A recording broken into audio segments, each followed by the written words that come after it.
বিদায় বেলায় মোরে দিও গো দেখা, হে প্রিয় রাসূল।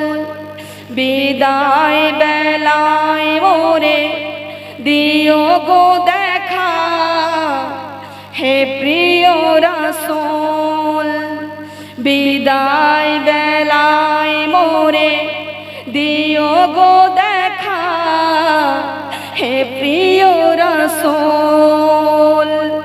কারা কারা আমার নবীজিকে দেখতে চান শোনা, হাত তুলে দেখান। যারা যারা আমার নবীজিকে দেখতে চায়, কারণ হাদিসে এসেছে যারা নবীর চেহারা একবার দেখেছে স্বপ্নে তারা বেশক জান্নাতি, বলুন সুবহানাল্লাহ। নবীর মোহব্বতে উঠে আসবেন না গো? নবীর শাফায়াত লাগবে না আপনাদের? না জান্নাতের সার্টিফিকেট পেয়ে গিয়েছেন আপনারাও? ওসমান গনি যুন নুরাইনের মতো আপনারা কি জান্নাতের সার্টিফিকেট পেয়ে বসে আছেন? বসে আছেন কি? জান্নাতের সার্টিফিকেট পেয়ে গিয়েছেন? পাইনি মা। আল্লাহর রাস্তে উঠে আসুন। নবীর শাফায়াত ছাড়া কোনো উম্মতি জান্নাতে যেতে পারবে না। কারণ কাল কিয়ামতের মাঠে হাসরের দিনে সর্বপ্রথম নামাজ নিয়ে প্রশ্ন করা হবে শোনা। এক ওয়াক্ত নামাজ ছাড়া আপনি ডাইনে যেতে পারবেন না, বামে যেতে পারবেন না। এই জন্য উঠে আসেন শোনা। কারণ আমরা অনেকে 5 ওয়াক্ত নামাজ ঠিক মতো পড়তে পারি না। হয়তো হতে পারে এই দানের ওসিলায় আপনাদের জিন্দেগির গুনাহ মাফ করে দিতে পারে আমার আল্লাহ, বলুন সুবহানাল্লাহ। কারো মা চলে গিয়েছে, কারো বাবা চলে গিয়েছে, কারো স্বামী চলে গিয়েছে, কারো কলিজার টুকরো সন্তান ওই কবরে শুয়ে আছে শোনা। এখান থেকে দেশ বিদেশের খবর নিতে পারবেন, কিন্তু সবেমাত্র ওই মাটির নিচে যারা শুয়ে আছে আমরা তাদের খবর নিতে পারবো না। কথা বলেন ঠিক কিনা? একজন যোগ্য মায়ের যোগ্য বেটি 100 টাকা নগদ, বলুন সুবহানাল্লাহ। আর একজন আমার 50 টাকা নগদ, বলুন সুবহানাল্লাহ। উঠে আসেন শোনা, আল্লাহর রাস্তে উঠে আসবেন। কবরের ভয় উঠে আসবেন, কারণ মৃত্যু হচ্ছে নির্ধারিত সত্য।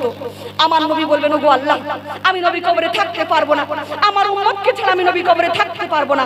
আমার উম্মত যে আপনদের জন্য এত কিছু করলো, সে আপনটাই আমার উম্মতকে দাফন করে রেখে এসেছে। আমার উম্মত একা শুয়ে আছে, অনাথ হয়ে শুয়ে আছে, এতিম হয়ে শুয়ে আছে। আমি নবী কবরে থাকতে পারবো না, আমার উম্মতকে ছাড়া আমি নবী কবরে থাকতে পারবো না। আল্লাহ বলছে, তুমি একটু শান্ত হও, তুমি একটু শান্ত হও, তুমি একটু শান্ত হও। বলো না তোমার কি লাগবে, তুমি আমার কাছ থেকে চাও। আমার নবী বলছে, ওগো আল্লাহ, তৎকালীন যুগে শুনেছি অন্য অন্য নবীর আমলে কবরে 2টা প্রশ্ন করা হতো, মান রাব্বুকা, তোমার রব কে, মান দিনুকা, তোমার দিন কি। ওগো আল্লাহ, আরেকটা প্রশ্ন বাড়ান না, আরেকটা প্রশ্ন বাড়ান না, আরেকটা প্রশ্ন বাড়ান না। আমার আল্লাহ বললেন, যাও, বাড়িয়ে দিলাম, বলুন সুবহানাল্লাহ। আমরা যদি নবীজির আশিক করে কবরে যেতে পারি মা, আমরা যদি নবীর মোহাম্মত নিয়ে কবরে যেতে পারি, মুনকার নাকির যখন প্রশ্ন করবে, এই যে তোমার সামনে যে লোকটি দাঁড়িয়ে আছে তাকে কি তোমরা চেনো, সে তোমাদের কে লাগে? মুনকার নাকির বলবে, হে, আমার নবী বলবেন, হে মুনকার নাকির, তাকে প্রশ্ন করে কোনো লাভ নেই, সে আমার কে লাগে? আমি বলে দিচ্ছি, আমার আশিকি হয়, তাকে বেহেশতে দিয়ে দাও, বলুন সুবহানাল্লাহ। উঠে আসেন শোনা, উঠে আসেন, নবীর রাস্তায় উঠে আসেন। আল্লাহর ঘরের জন্য চেয়েছি গো, আল্লাহর ঘরের জন্য চেয়েছি আমি, আমার জন্য চাইনি শোনা। উঠে আসেন। শুধুমাত্র আজকে যদি টাকা না থাকে, কালকে দিবেন, 1 মাস পরে বা 2 মাস পরে বা 6 মাস পরে দিবেন। উঠে আসেন শোনা। শুধুমাত্র 1000 টাকা করে পবিত্র কোরআন শরীফের ওসিলায় চেয়েছি, মাত্র 1000 টাকা চেয়েছি শোনা। একটা হরফের দাম আপনারা দিতে পারবেন না। এই পৃথিবীকে যদি 10,000 বার বিক্রি করেন, একটা হরফের দাম আপনারা দিতে পারবেন না। 1000 টাকা আপনাদের ভারী হয়ে গিয়েছে গো। উঠে আসেন শোনা, আল্লাহর রাস্তে উঠে আসবেন, আল্লাহর ভয়ে উঠে আসবেন শোনা। কারণ কবরে হচ্ছে আমাদের আসল জীবন শুরু শোনা। কেমন করে থাকবেন এই কবরে শোনা? ওই দান দাঁড়িয়ে যাবে, দান বলবে, আমি, আমার দিকে তুমি চাপ দিতে পারবে না, আমার দিকে তুমি চাপ দিতে পারবে না। এই দানি হাত কখনো জাহান্নামে জ্বলবে না। এই জন্য আল্লাহর রাস্তে উঠে আসবেন। আল্লাহর ঘরের জন্য চেয়েছি। শুধু নিজের বাড়ি 1 তলা 2 তলা 3 তলা 10 তলা করলে হবে না, টাইলস লাগানো হলে হবে না শোনা। নিজের বাড়ি শুধু চকচক করলে হবে না, আল্লাহর ঘরকে মজবুত করে তৈরি করতে হবে। কথা বলেন ঠিক কিনা? এই জন্য বলছি, আল্লাহর রাস্তায় উঠে আসুন। শুধুমাত্র 30 জন ভাগ্যবান নারী, 30 জন ভাগ্যবান নারী। আপনারা মনে মনে হয়তো চিন্তা করছেন যে বক্তা যতই চোখের পানি ছেড়ে ছেড়ে দান চাক, আমরা দান করব না। আপনারা কঠোর হয়ে বসে থাকবেন, এটা কিন্তু সত্য নয়। সত্য কোনটা বলে দেবো আপনাদেরকে, বলে দিব গো। আপনারা মনে মনে চিন্তা করছেন বক্তা যতই চোখের পানি ছেড়ে ছেড়ে দান চাক, আমরা দান করব না, এটা সত্য নয়। সত্য কোনটা বলবো আপনাদেরকে। আর সত্য কথা কিন্তু একটু শুনতে তিতা লাগে। কথা বলেন ঠিক কিনা? সত্য হচ্ছে সেটা, আপনাদের দান আল্লাহ আল্লাহর ঘরে লাগাবেন না, কথা বলেন ঠিক কিনা? যদি লাগাতো আপনারা এতক্ষণ পাষাণ হয়ে বসে থাকতে পারতেন না। ও আমার প্রাণের চেয়ে প্রিয় মা বোনেরা, যেই হাত আল্লাহ দান করেছেন, যেই চেহারা, এই চেহারা আল্লাহ দান করেছেন। অনেকে আছে আপনারা দেখবেন হাত নেই, পা নেই, চোখ নেই, কথা বলেন ঠিক কিনা? আর আল্লাহ আপনাদেরকে এত সুন্দর করে বানিয়েছেন, এত সুন্দর নিয়ামত দিয়েছেন, তবু আপনারা এই হাত দিয়ে দান করবেন না গো? যাকাত আমাদেরকে দিতে হবে, কথা বলেন ঠিক কিনা? আর যাকাতের জিনিস খাওয়া, যাকাতের যদি আপনারা মাল খান তাহলে কুকুরের পায়খানা খাওয়ার সমান, নাউযুবিল্লাহ। এই জন্য সুতরাং আপনাদেরকে যাকাত কিন্তু দিতে হবে। যাকাত হচ্ছে আমাদের জন্য ফরজ। দে যাকাত, দে যাকাত, তোরা দে রে যাকাত, তোর দিল খোলক পরে আগে খোলক হাত, বলুন না সুবহানাল্লাহ। দে যাকাত, দে যাকাত, তোরা দে রে যাকাত, তোর দিল খোলক পরে আগে খোলক হাত। দে যাকাত, দে যাকাত, তোরা দে রে যাকাত। উঠে আসেন মা, আল্লাহর রাস্তায় উঠে আসেন। শুধুমাত্র 1000 করে চেয়েছি মা, শুধুমাত্র 1000 টাকা করে দেখতে চেয়েছি। উঠে আসেন, কেউ আসবেন না গো? মা চলে গিয়েছে, বাবা চলে গিয়েছে, স্বামী চলে গিয়েছে, সন্তান চলে গিয়েছে, আর আপনি এখনো কবরের উপরে দাঁড়িয়ে আছেন, বসে আছেন, কথা বলেন ঠিক কিনা? ও আমার প্রাণের চেয়ে প্রিয় মা বোনেরা, কিসের দুনিয়া শোনা, কিসের রঙ্গ তামাশা, কিসের বাড়ি গাড়ি, কিসের রাজকীয় পোশাক? আপনি আজকে মারা যান, আপনার জানাজার নামাজটা ঠিক মতো হবে কিনা সেটা নিয়ে সন্দেহ আছে, কথা বলেন ঠিক কিনা? ও আমার কলিজার টুকরো মা বোনেরা, কিনা বলে নারে তাকবীর, নারে সালাত। এটাই হচ্ছে ইমানি পরীক্ষা, বলুন সুবহানাল্লাহ। সবাই যদি জান্নাতে যেতে পারতো মা, তাহলে আল্লাহ কিন্তু জাহান্নাম তৈরি করতো না, কথা বলেন ঠিক কিনা? আর আল্লাহ বলেছেন আল্লাহর জান্নাতকেও ভর্তি করা হবে, আল্লাহর জাহান্নামকেও ভর্তি করা হবে।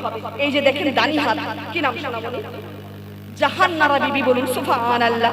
এত সুন্দর নাম, তার দানটাও সুন্দর, বলুন সুবহানাল্লাহ। 1000 টাকা দাতা, বলুন সুবহানাল্লাহ। আল্লাহ যেন দানকে কবুল করে, সকলে বলুন আল্লাহুম্মা আমিন। উঠে আসেন শোনা, দেরি করবেন না শোনা, উঠে আসেন, আল্লাহর রাস্তায় উঠে আসেন, মায়ের মহব্বতে উঠে আসেন, বাবার মহব্বতে উঠে আসেন শোনা, দেরি করবেন না। পাষাণ হয়ে বসে থাকবেন না শোনা, পাষাণ হয়ে বসে থাকবেন না। আমার নবী যদি আপনাদের প্রতি পাষাণ হয়ে যায়, তাহলে আপনাদের জন্য জাহান্নাম নিযুক্ত হয়ে যাবে, কথা বলেন ঠিক কিনা? এই জন্য বলছি, দিলটা নরম করে উঠে আসবেন। আরে তোমার স্মৃতি আজ বারে বারে, বলে নারে তাকবীর, কি নাম শোনা?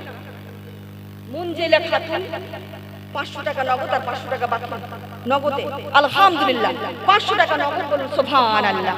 উঠে আসেন শোনা, এই তো দানি হাত, আল্লাহর রাস্তায় উঠে আসেন, আল্লাহর রাস্তায় উঠে আসেন শোনা। তোমার স্মৃতি আজ বারে বারে কেন যে পড়ছে মনে, তোমার মায়াবী মুখটা মাগো ভাসে শুধু দুনয়নে। মা ও মা, ফিরে কি আর আসবে না? মা ও মা, ফিরে কি আর আসবে না? তোমার স্মৃতি আজ বারে বারে কেন যে পড়ছে মনে, তোমার মায়াবী মুখটা মাগো ভাসে শুধু দুনয়নে। মা ও মা ফিরে কি আর আসবে না। উঠে আসেন শোনা, মায়ের মহব্বতে উঠে আসেন, বাবার মহব্বতে উঠে আসেন শোনা। আজকে আপনি যেই খাটে ঘুমাচ্ছেন সেই খাট না আপনার বাবার ঘাম, কথা বলেন ঠিক কিনা? এক একটা টাকা জোগাড় করে আপনার বাবা আপনাকে ওই খাট দান করেছেন, কথা বলেন ঠিক কিনা? সেই বাবা আজকে অন্ধকার কবরে শুয়ে আছে শোনা। কেমন আছে, কি হালতে আছে আমরা কেউ জানি না। উঠে আসেন শোনা, বাবার মহব্বতে উঠে আসেন, মায়ের মহব্বতে উঠে আসেন। আপনার বাবা চলে গিয়েছে, আপনার জান্নাত চলে গিয়েছে। আপনার মা চলে গিয়েছে, আপনার জান্নাত চলে গিয়েছে, কথা বলেন ঠিক কিনা?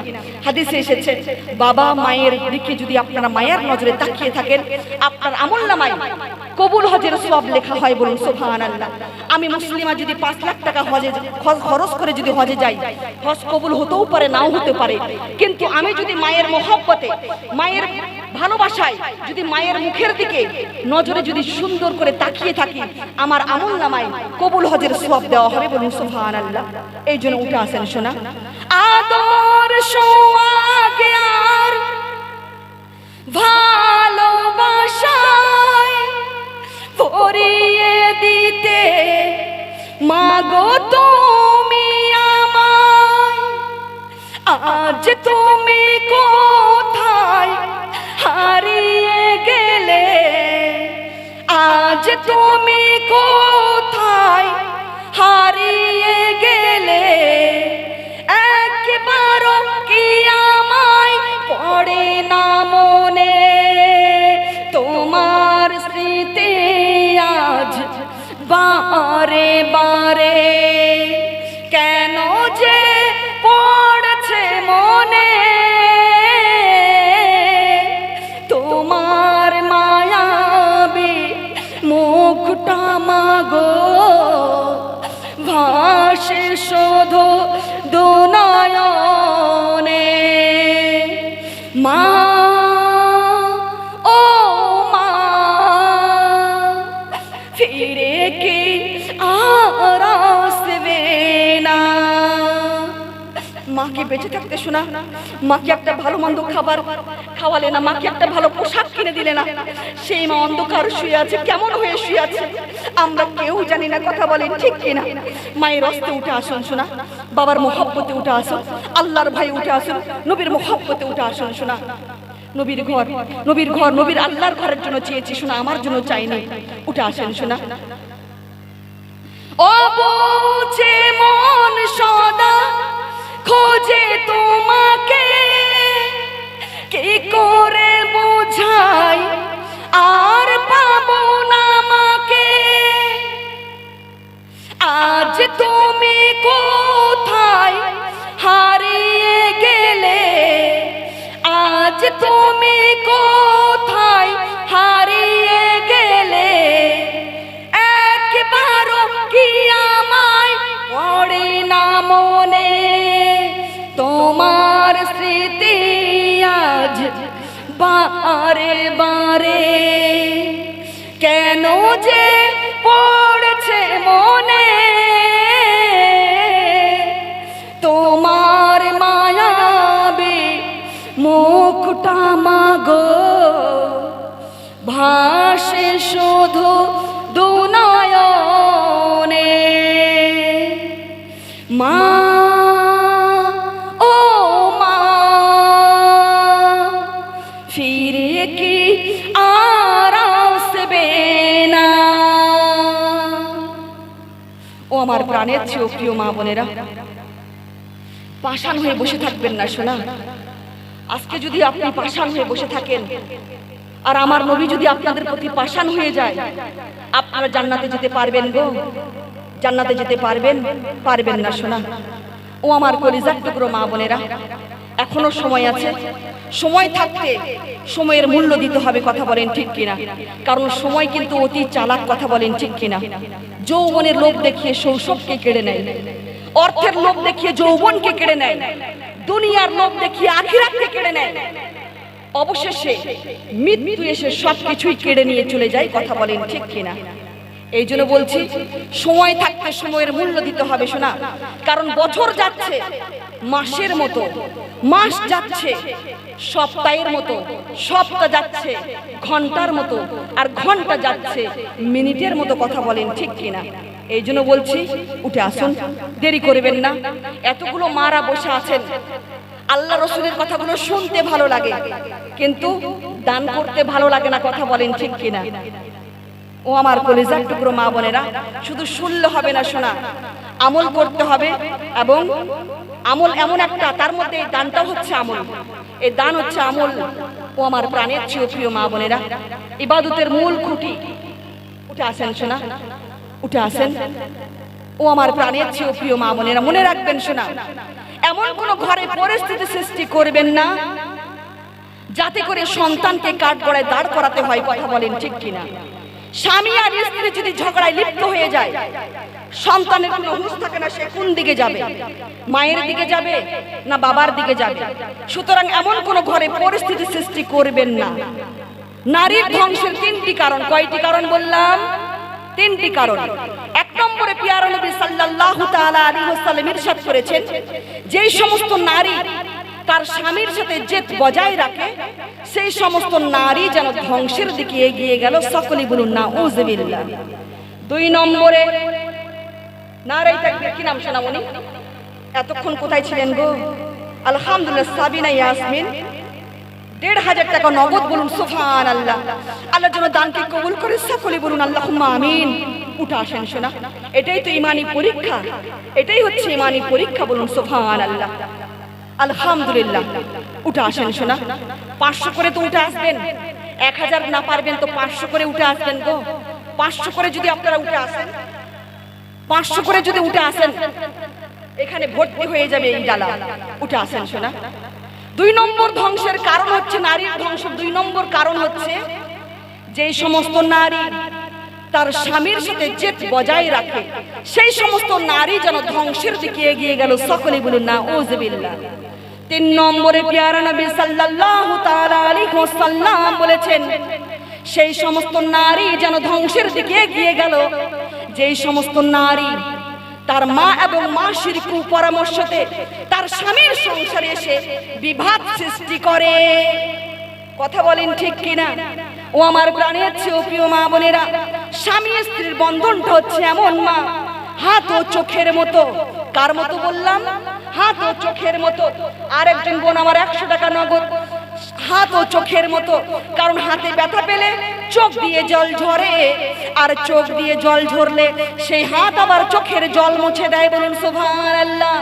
কিন্তু আজকালকার জামানার স্বামী স্ত্রীর বন্ধনটা হচ্ছে এমন, দা এবং কুড়ালের মতো। কথা বলেন ঠিক কিনা? স্বামী যদি হয় দা, তাহলে স্ত্রী হচ্ছে কুড়াল। পাশের বাড়ির ভাবিকে দেখলাম দামি দামি শাড়ি পরতেছে, দামি দামি গয়না পরতেছে, তুমি আমাকে কিছুই দিতে পারছো না। নির্লজ্জার মতো এই সমস্ত কথা স্বামীকে বলা যাবে? যাবে? যাবে না। কথা বলেন ঠিক কিনা? কারণ স্বামী হচ্ছে সেই ব্যক্তিত্ব যার সন্তুষ্টির উপর তোমার নামাজ ডিপেন্ড করে। স্বামী হচ্ছে সেই ব্যক্তিত্ব যার সন্তুষ্টির উপর তোমার হজ ডিপেন্ড করে। স্বামী হচ্ছে সেই ব্যক্তিত্ব যার সন্তুষ্টির উপর তোমার ইবাদত ডিপেন্ড করে। স্বামী যদি আপনাদের প্রতি নারাজ হয়ে যায়, আমার নবী বলেছেন, আল মারআতু ইনা সালাত খামসাহা ওয়া সামাত শাহরুহাদা ওয়া আসরাত ফারজাহা ওয়া আতাদ বালাহা ফাকাদ কুলু মিন আইই আবাউ আবিল জান্নাতা শাত। ওই নারীর জন্য জান্নাতের ৮টি দরজা খুলে দেওয়া হবে। যে নারী ৫ ওয়াক্ত নামাজ পড়বে, যে নারী রমজান মাসে রোজা পালন করবে, যে নারী পর্দা করে চলবে, যে নারী স্বামীর কথায় উঠবে আর বসবে, সেই নারীর জন্য জান্নাতের ৮টি দরজা খুলে দেওয়া হবে। যেটা দিয়ে মন চায় সেটা দিয়ে জান্নাতে প্রবেশ করতে পারবে। জান্নাতে যাওয়ার আর কোনো তার বাধা রইল না। বলুন সুবহানাল্লাহ। খবরদার শোনা, জবানকে লাগাম লাগাবেন। আপনার স্বামীর আওয়াজের চাইতে যদি আপনার আওয়াজটা উঁচু হয়ে যায়, এই আওয়াজটা যতদূর যাবে ততদূর আপনার জিহ্বাটাকে টেনে টেনে লম্বা করা হবে। সকলে বলুন নাউযুবিল্লাহ। সুতরাং স্বামীর সাথে জেদ বজায় রাখবেন না, স্বামীকে কটু কথা বলবেন না, স্বামীর মুখে মুখে তর্ক করবেন না।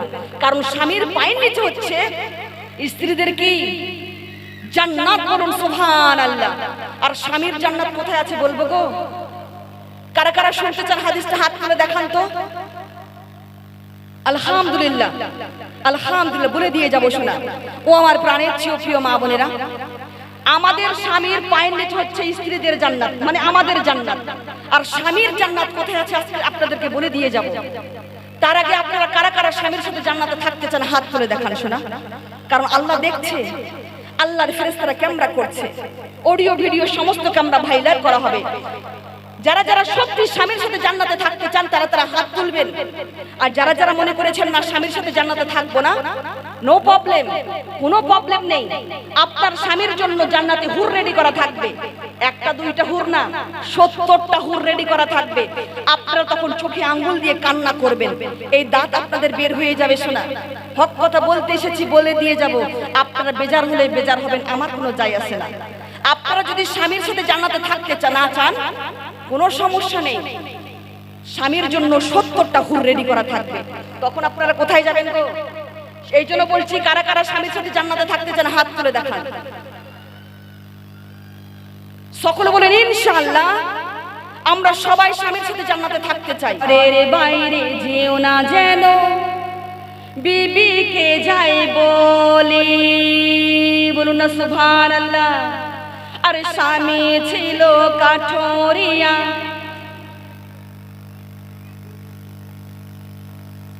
100 টাকা ঘুরিয়ে দাও, আর 100-200 টাকাটা নিয়ে নাও। আলহামদুলিল্লাহ। আরেকজন মা জননী আমার স্বামীর সাথে জান্নাতে থাকতে চায়, 100 টাকা নগদ। আরেকজন বাচ্চা 100 টাকা নগদ, বলুন সুবহানাল্লাহ। আরেকজন দিদি ভাই আমার 100 টাকা নগদ। আরেকজন বোন আমার 100 টাকা নগদ, বলুন সুবহানাল্লাহ। আরে স্বামী 1000 টাকা, কি নাম গো?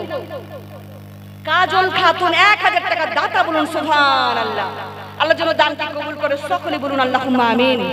এই তো, এটাই হচ্ছে ইমানি পরীক্ষা, বলুন সুবহানাল্লাহ। আর স্বামী ছিল কাঠোরিয়া, আর সকালে যায় চলে, আর ঘরের বাইরে যেও না যেন বিবিকে যাই বলি, তার কথা মতো বিবি চলে, ঘরের বাইরে যায় না। আরেকজন দিদি ভাই আমার 100 টাকা নগদ। আরেকজন সোনামণি আমার 100 টাকা নগদ, বলুন সুবহানাল্লাহ। 120 টাকা, বলুন সুবহানাল্লাহ। আর স্বামী ছিল কাঠোরিয়া, সকালে যায় চলে, আর ঘরের বাইরে যেও না যেন বিবিকে যাই বলি, তার কথা মতো বিবি চলে, ঘরের বাইরে যায় না। আর তার ছোট্ট দুটি মাসুম ছেলে ঘরে থাকতে চায় না। একদিন বাইরে চলে গেল তারা গুটি গুটি পায়ে, খেলা করছে দুটি পায়ে, ছোট্ট বেটা পুকুরে যায় পড়ে। আরে মা খবর পেয়ে দেখলো চেয়ে ঘরের জানালা দিয়ে, ছোট্ট বেটা মরছে হাবুডুবু খেয়ে। মা কিছু না করতে পেয়ে নামাজ পাটি ফেলে, আর নফল নামাজ পড়ে কাঁদে হাত খানা তুলে, বলুন না সুবহানাল্লাহ। ও আমার প্রাণের চেয়ে প্রিয় মা বোনেরা, একজন স্বামী তার স্ত্রীকে বলতেন, স্ত্রী আমি না আসা পর্যন্ত আমার ঘর থেকে তুমি এক কদম রাস্তা বাড়ির বাইরে যেতে পারবে না। কিন্তু সেই স্ত্রী কতটা নেককারিনী ছিলেন, তাদের ঘরে 2টা সন্তান ছিল, সেই সন্তানটা ঘরে থাকতে চাইতো না, তারা বাইরে চলে যেত খেলাধুলার জন্য। হঠাৎ করে তার ছোট্ট বেটাটা পুকুরে পড়ে গিয়েছে। বড় ছেলে বাড়িতে এসে বলছে, মা আমার ছোট ভাই পুকুরে পড়ে গিয়েছে, আমার ভাইকে তুমি বাঁচাও। তখন মা কি করেছে, যখনই যাবে দৌড়ে, হঠাৎ করে মনে পড়ে গেল তার স্বামী বাইরে যেতে তাকে মারা করে গিয়েছে। আর আমরা হলে কি করতাম গো? সন্তান তো দূরের কথা, আমাদের যদি মুরগি হাসে, যদি শিয়ালে তাড়া করতো, আমরা কাপড় ছেড়ে নিয়ে দৌড় মারতাম। কথা বলেন ঠিক কিনা? কে কোথায় আছে দেখতাম না, কথা বলেন ঠিক কিনা? ট্রেন ফেল হয়ে যেত, কথা বলেন ঠিক কিনা? আর কলিজার টুকরো সন্তান পুকুরে ডুবে মারা যাচ্ছে, কিন্তু কি মা কি করলেন, তার স্বামী তাকে বাইরে যেতে মানা করেছে বলে স্বামীর হুকুম অমান্য করা হবে এবং আল্লাহ তার উপর নারাজ হয়ে যাবে, তখন সেই মা কি করলেন, আপনারা মনোযোগ সহকারে শুনবেন, ইনশাআল্লাহ আপনাদের ঈমানটা তাজা হয়ে যাবে। আপনারা উঠে আসেন, দিতে থাকেন, আর আপনারা আমার মুখ থেকে, মুখ দ্বারা সুন্দর সুন্দর হাদিস এবং সুন্দর সুন্দর কালাম শুনতে থাকেন। বলুন সুবহানাল্লাহ। মা কিছু না করতে পেয়ে নামাজ পাটি ফেলে, আর নফল নামাজ পড়ে কাঁদে হাত খানা তুলে। পুকুরে ডুবে মারা গেল আমার ছোট্ট ছেলে, ও আল্লাহ কি বলিব স্বামী ঘরে এলে। বড্ড ভালোবাসতো তার দুটি ছেলেকে, ও আল্লাহ কি বলিব স্বামীকে, একটু বলে দাও না আমাকে। সারাদিন পরে যখন তার প্রাণের স্বামী ঘরে ফিরে আসলেন, তার দুঃখটাকে চাপা রেখে তিনি স্বামীর খেদমত করছেন হাসি মুখে। বলুন সুবহানাল্লাহ। স্বামী যখন তার স্ত্রীর কাছে তার সন্তানের খবর নিল যে আমার সন্তানরা কোথায়, সেই স্ত্রী তখন কি বলছে, মনোযোগ সহকারে শুনুন। স্বামী বলে ও বিবি আমার ছেলে কোথায় গেল। বিবি তখন দু চোখ কেঁদে বলিতে লাগিল। কি বলছে শুনুন।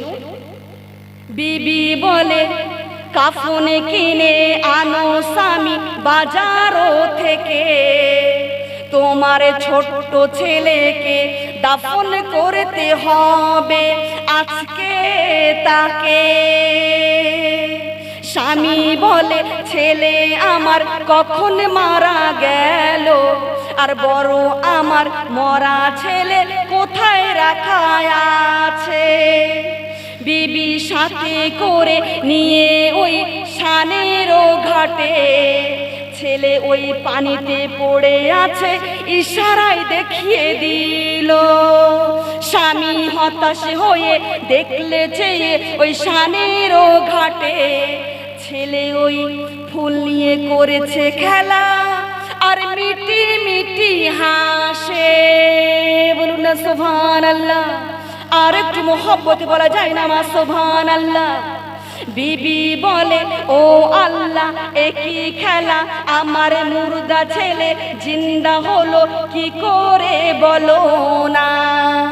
স্বপ্নে তারে জানিয়ে দিল শোনো হে মহিলা, তোমার মুর্দা ছেলে বাঁচিয়েছি আমি মাবুদ আল্লাহ। তুমি স্বামীর আদেশ মেনেছিলে, করেছিলে আমার ভয়, তাই আমি দয়া করেছি বিপদের সময়। বলুন না সুবহানাল্লাহ। ও কলি যুগের বোন ভাবিরা, স্বামীর সেবা কাকে বলে, কাকে বলে ইমানদার। প্রাণ ভরে স্বামীর সেবা করেছিল বলে, তারে মুর্দা ছেলে জিন্দা হলো ফিরে এলো কোলে। বলুন না সুবহানাল্লাহ। হাফিজা বলে সাজলি কবে, হাফিজা বলে সাজলি কবে, এমন ইমানদার স্বামীকে করো গলার হার।